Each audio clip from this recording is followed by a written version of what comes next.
بسم اللہ الحمد للہ والصلاة والسلام علی رسول اللہ رب اشرح لی صدری ویسر لی امری واحلل عقدۃ من لسانی یفقہوا قولی۔ ناظرین السلام علیکم ورحمۃ اللہ وبرکاتہ۔ سیرت النبی صلی اللہ علیہ وسلم انگلیوں پر اہم واقعات کو یاد رکھیے آسان طریقے سے۔ 5 منٹس کی سیریز ہے یہ۔ سبق نمبر 6، 5واں سال۔ اس سبق کے 3 حصے ہیں: ظلم و ستم عروج پر، ہجرت حبشہ، قریش ناکام۔ تو ہم لیتے ہیں پہلا حصہ، ظلم و ستم عروج پر کب ہوا؟ نبوت کے 4تھے سال میں ظلم و ستم شروع ہوا اور تقریباً ہر صحابی پر ظلم کیا گیا۔ ظلم و ستم کا یہ سلسلہ ہفتوں مہینوں ہی نہیں بلکہ اس سے بھی زیادہ چلتا رہا۔ جو صحابہ غریب یا غلام تھے ان پر تو ظلم کی حد کر دی گئی، جیسے بلال، صہیب، خباب، یاسر، سمیہ، عمار رضی اللہ عنہم وغیرہ۔ کسی کو باندھ کر مارا گیا تو کسی کی کعبے کے صحن میں پٹائی کی گئی، کسی کو چٹائی میں لپیٹ کر مارا گیا، کسی کو تپتی دھوپ میں رسی باندھ کر گھسیٹا جاتا تو کسی کو گرم زمین پر لٹا کر سینے پر پتھر رکھ دیا جاتا، کسی کو مار مار کر شہید کر دیا گیا۔ اسباق و عمل۔ شدید ظلم و ستم کے باوجود صحابہ کرام رضی اللہ عنہم حق پر ڈٹے رہے۔ اس میں ہر ایمان والے کے لیے ایک اہم سبق ہے۔ آزمائشوں سے حفاظت کی دعا کرتے رہیں، آزمائش آ جائے تو استقامت کی دعا مانگیں۔ علم، ویڈیو روکیے اور ایک دوسرے کو سکھائیے۔ اب ہم لیتے ہیں دوسرا حصہ، ہجرت حبشہ کیوں ہوئی اور کب ہوئی؟ حبشہ کا بادشاہ نجاشی عیسائی تھا اور انصاف پسند شخص تھا۔ اہل مکہ کے ظلم سے بچنے کے لیے رسول صلی اللہ علیہ وسلم نے صحابہ رضی اللہ عنہم کو حبشہ کی طرف ہجرت کی اجازت دی۔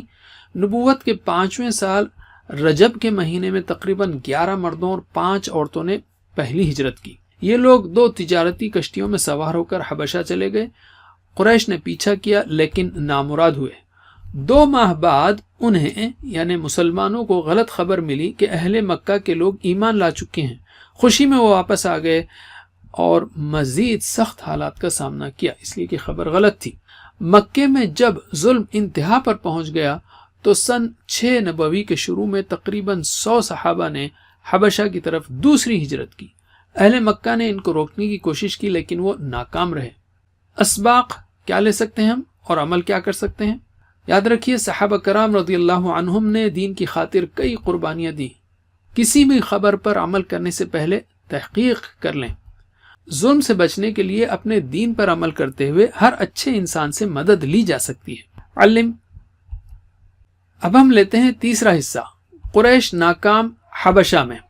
مسلمانوں کی حبشہ کی جانب ہجرت سے قریش کافی پریشان ہوئے۔ انہوں نے شاہ حبشہ کے لیے تحفے دے کر اپنے نمائندوں کو بھیجا۔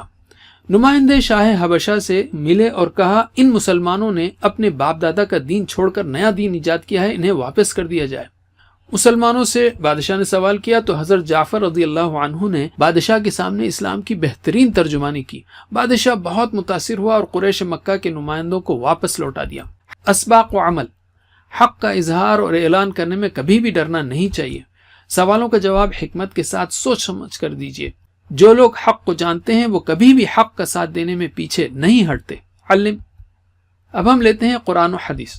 مکی زندگی کے دوسرے دور یعنی سن 4 اور 5 نبوی میں دین کی دعوت اور مسلمانوں کی تربیت کے لیے قرآن کی تقریباً 42 صورتیں نازل ہوئیں، اور ہم نے آپ کو بتایا کہ آپ کو اس میں کم از کم یہ پارے یاد رکھنا ہے جس میں 38 صورتیں آ جاتی ہیں: 15، 16، 21، 27، 29، 30۔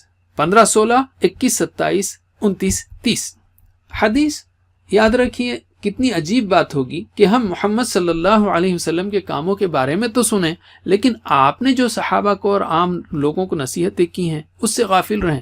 اس لیے روزانہ کچھ وقت حدیث پڑھنے کے لیے ضرور نکالیے۔ تو ہم اعادہ کرتے ہیں۔ نبوت کے 5ویں سال کے ہم نے 3 اہم موضوعات سیکھے۔ اب دائیں ہاتھ کی 5ویں انگلی کے 3 حصوں پر ان کی مشق کیجیے۔ ظلم و ستم عروج پر، ہجرت حبشہ، قریش ناکام۔ ظلم و ستم عروج پر، ہجرت حبشہ، قریش ناکام، یا مختصراً ظلم، حبشہ، قریش۔ جزاکم اللہ خیر۔ اس ویڈیو کا چھوٹا سا کوئز کیجیے جس کا لنک دیا گیا ہے۔ اللہ سے دعا ہے کہ وہ ہمیں سیرت النبی صلی اللہ علیہ وسلم پڑھنے، پڑھانے، عمل کرنے اور دین کا پیغام پھیلانے کی توفیق دے۔ سبحانک اللہم و بحمدک، نشہد ان لا الہ الا انت، نستغفرک و نتوب الیک۔ والسلام علیکم ورحمۃ اللہ وبرکاتہ۔